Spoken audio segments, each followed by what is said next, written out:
Good morning, everyone. It is Friday morning for me, and I'm in my workshop working on this open spine journal that is coming. The flip through is coming.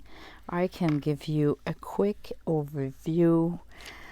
It is just gorgeous. I'm mostly using my new digital kit that has not been released yet of French documents. It's all written in French. So this, but it's coming. But I'm working on playing with my papers just to see if my format are good, if I wish I add more, or I wouldn't say less. But anyway, all right, that's enough. You're gonna see the whole project soon, next week, I guess.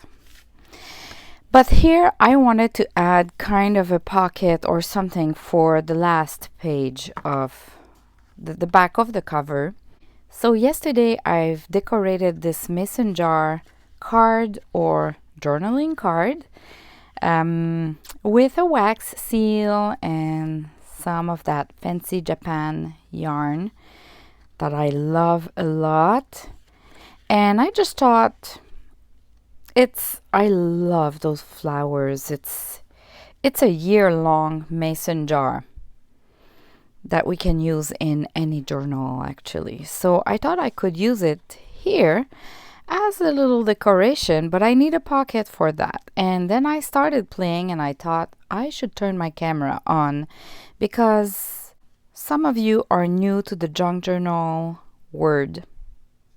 And there are some basic that I assume everybody knows, but maybe it's not so obvious to everyone. So if I want to do a pocket, how do I do that? So it started with this that was on my table. It's a leftover from a striped paper that I printed. This is one of my digital printed on fabric. And this is an old lace that has been given to me from a friend of a friend who've learned that I'm using old laces, and it was on her pajama that she wanted to throw away, and then she remembered me. Okay, so thanks a lot, Danielle, if you watch this video one day. I wanted to do that, but then I thought, I see a little bit too much through it, and it's not sturdy enough. So I thought I could use one of my scraps of 100% cotton fabric. It's an old bed sheet that my mom found in a thrift store and bought for me. So I thought, and here it's the side of it, so it's really sturdy.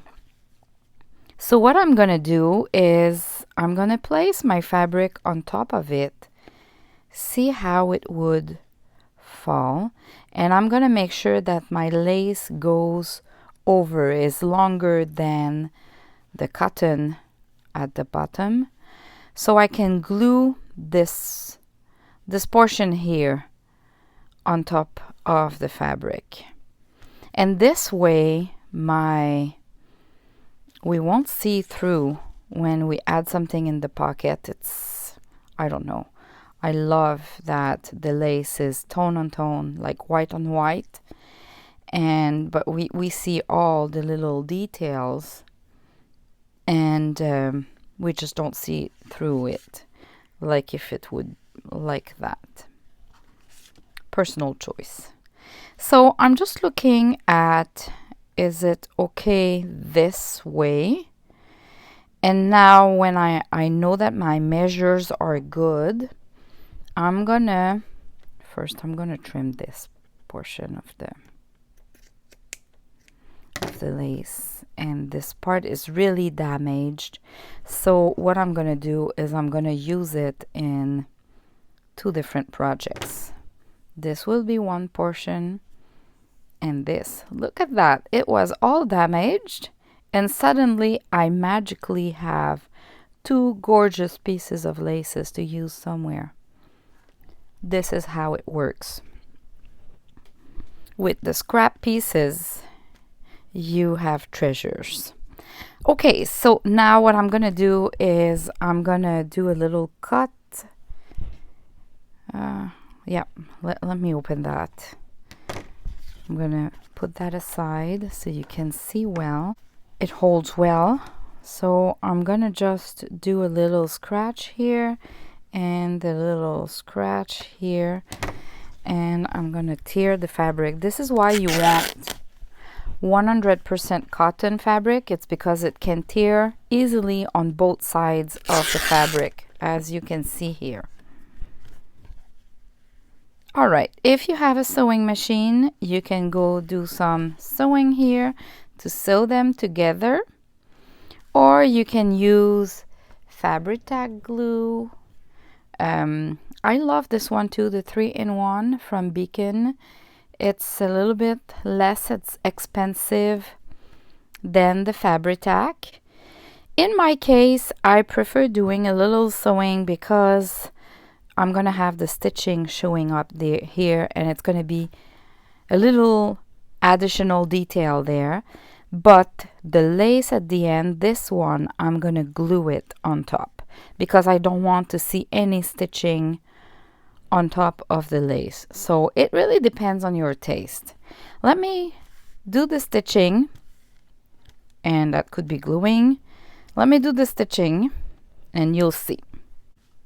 Okay, so I did the sewing here, and I did a smaller length of the stitches just on purpose.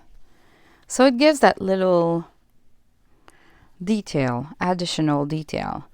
And now, because I have 2 layers of fabric, even if I add glue, it won't seep through. Like the fabric tack wouldn't do it, but other glue sometimes it's not easy. I could use the art glitter glue. I could use the fabric tack. I could use my glue gun, my hot glue gun. Like the choices. Even the tacky glue would work fine to glue my pocket here.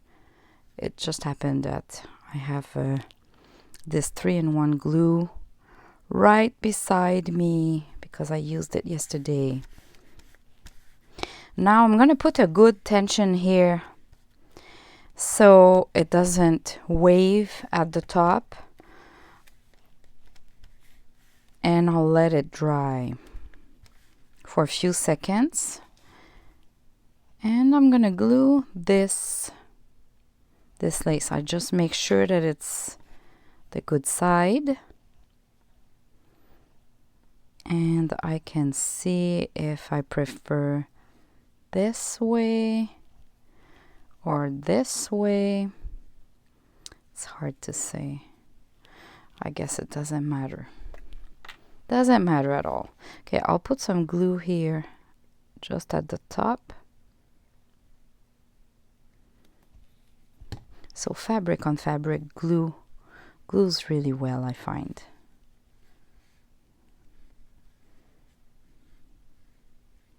And I don't want to remove those folds here. It's part of the vintage shabby chic style. So I'm just gluing like that. And for this part, I'm going to apply the glue directly on the fabric because I'm not sure where it's going to fall on.